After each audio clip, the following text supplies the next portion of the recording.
You know, mga kalingap, supportahan natin Kalingap Gilbert sa kanyang adhikain bilang isang Kalingap member. Pa-subscribe po ng kanyang YouTube channel, pa-like and share. Thank you so much. Napakasipag po nito, napakabait at napakamatulungin. Ayan. Thank you mga Kalingap. So ayan mga Kalingap, please subscribe po ang channel po ni Kalingap Gilbert. Ayan po mga Kalingap, no? Ito po ay isang charity vlogger na handa pong tumulong mga Kalingap, no? Please support po natin mga Kalingap ang channel po niya, Kalingap Gilbert. Thank you po, God bless po. Sige po, ingat po. Hello po mga Kalingap, supportahan po natin si Kalingap Gilbert sa kanyang channel. Salamat po. So ayan po mga Kalingap, magandang umaga po sa inyong lahat. At kami po ay ako po ay napasama ngayon kay Dr. Love.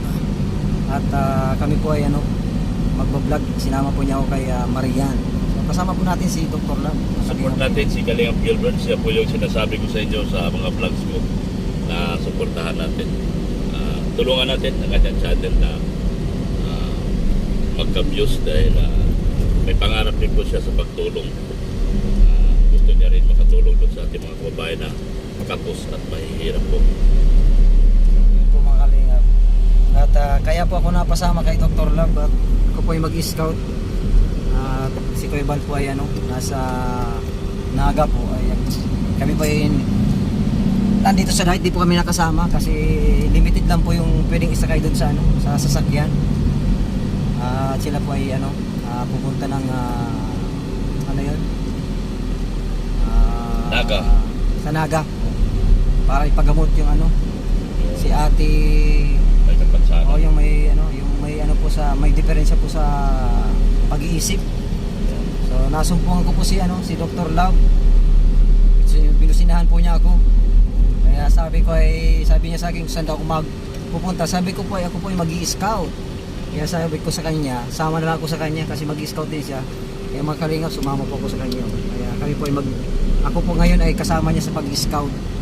Pupunta po kami kay Marian. Punta kami ng Marian at kumustahin natin dahil ilang araw na rin po na hindi natin nabalikan si Marian simula nung huling vlog ko na last vlog ko na dapat yun para sa kanila. Pero dahil sa umiyak si Chloe at nagpakaawa, kaya po ako ngayon ay babalik po mga Kalingap. Dahil ang sabi ni Chloe, ang kasalanan ni Marian ay hindi naman daw nila kasalanan. Naawa ako mga Kalingap, kaya ngayon dadalawin ko muli sila at kumustahin kung ano na bang nangyari sa buhay nila pagkalipas nung huling vlog ko sa kanila.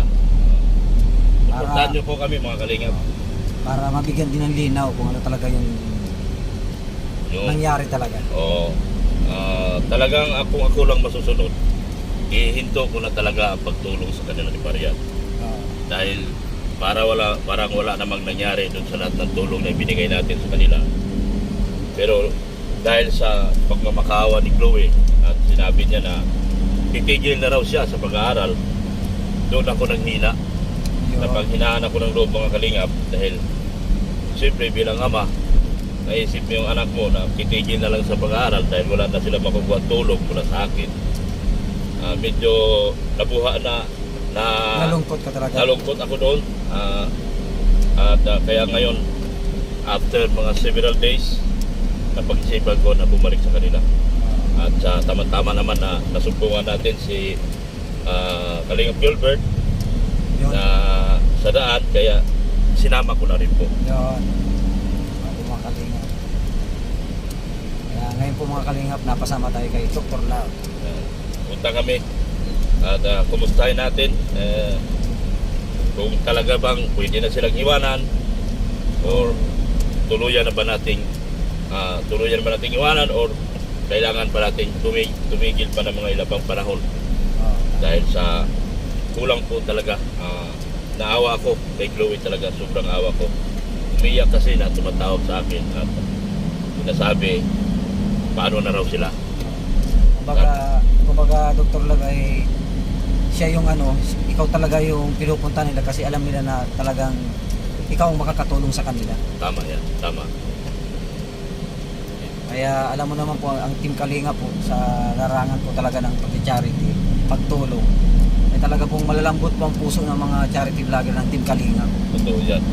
Sa oras pong may nangangailangan, humingi ng tulong, talaga pong nandun po yung nandun po kayo yung eager ng pagtulong po talaga. Tama po yan. Kaya sa after mga several days talagang andito po, bumalik na po ako ngayon. Unang araw po sa pagbalik po sa kanila, kumustahin. Unang araw sa pagbalik ko sa kanila at kumustahin kung ano na ba talaga naging buhay nila after nung huling vlogs ko na inayawan ko na talaga sila. And after few days, tumawag si Chloe. Hindi na parang ako talaga babalik. Kaya ito, kahapon po tumawag sa akin. At wala na parang talaga ako planong balikan sila. Kaya naantig naman ang puso ko. Kasi umiiyak na Dr. Lab. Umiiyak umiiyak na talaga yung bata.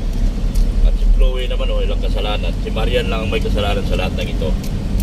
Kaya, Chloe, si Darlene at saka yung mga kapatid niya ay walang kasalanan dito. Kaya po ako ay hindi nagkatubili na babalik po sa araw na ito para i-vlog po sila si Marian. Pero Marian kasi ang una nating kaya palagi ko nababanggit Marian kasi si Marian po ang unang dahilan kung bakit natin sila na-vlog at nakilala at natulungan ni Kalinga Prab. Kaya ito, sana maayos pa sila at sana maganda ang danap na natin sa kanila sa araw na ito. Sana may pagbabago. Kahit wala na si Marian, hindi na kasali si Marian, okay lang. Huwag nating kumbaga huwag nating huwag madama yung Yung iba. yung iba. Kung iba ay nagkamali, yung iba naman ay hindi. Oo. Oy, huwag nating idama yung wala namang kasalanan. Ang katigasan ng ulo ni Marian ay normal lang yan sa bata, masyadong napaaga sa maling bisyo. Masyado siyang naging maaga doon sa maling bisyo at feeling niya sa kanyang sarili ay kaya na niyang ibahan ang lahat ng problema. Pero ganun pa man, sa nakikita ko nga pa rin naman. Kaya ito, magpatuloy tayo sa pagtulong sa kanila na dahil lang sa pagmamakaawa ni Chloe. Sila daw ay paano na raw sila dalawa ni Darlene at saka yung bunso nilang kapatid at saka si Saria. Doon talaga mga kalingap na antik talaga ang puso ko kasi bakit niya naman idadamay ko itong mga kapatid. Isang kapatid lang naman yung matigas ang ulo. Bakit maidamay ko sila? Wala naman silang kasalanan doon sa sitwasyon na pagbitaw ni Marian na ayaw na magpa-vlog. Mga kalingap, samahan niyo po kami sa aming pagpunta kay Marian. Yan, samahan niyo po kami, malapit na po kami. Nakita po kayo mga kalingap. Sa na kami, mantagwag na kami halos. Sabi po talaga na po Mantagpak, Purok 9. Purok 9, lugar ng mga siga. Dito mga kalingap, numamasada ako pag Ang pagbabalik ko problema nito talagang may motor bro. ito. Hindi talaga ako makadaan yan. Sakayin ko ng motor yan. Dito bro, nung ako namamasada, dyan ako binabat pagpalis pa lang, pagtalikod ko, binabato ako dyan. Diyan sa basketball na yan. Oo. Binato ako dyan, tatakbo ang tricycle. Bakit Walang di- preno-preno. Bakit binato ka? Ay mga siga-siga nga mga tao dito. Pag Gabi? napagtripan ka gabi, pag Gabi? napagtripan ka, Ay, gano'n. huwag ka nang tumigil. Tumakbo ka na lang para safe. Oo, bagay, tama. Medyo, din talaga dito. Sa totoo lang. Nung panahon talaga, Oo. grabe dito. Pag natripan ka dito, talagang mahinang tama Yan. ng bato. Sa mga kalingap, nandito na po kami. Kami po ay pupunta na kila Marian. So, yun po mga kalingap. Maraming salamat po. Siyempre, maraming salamat po kay Kuya Bal Santos Matubang, atin na vlogs at kay Kalingap Rab. Maraming salamat po siyempre sa ating po kasamahan.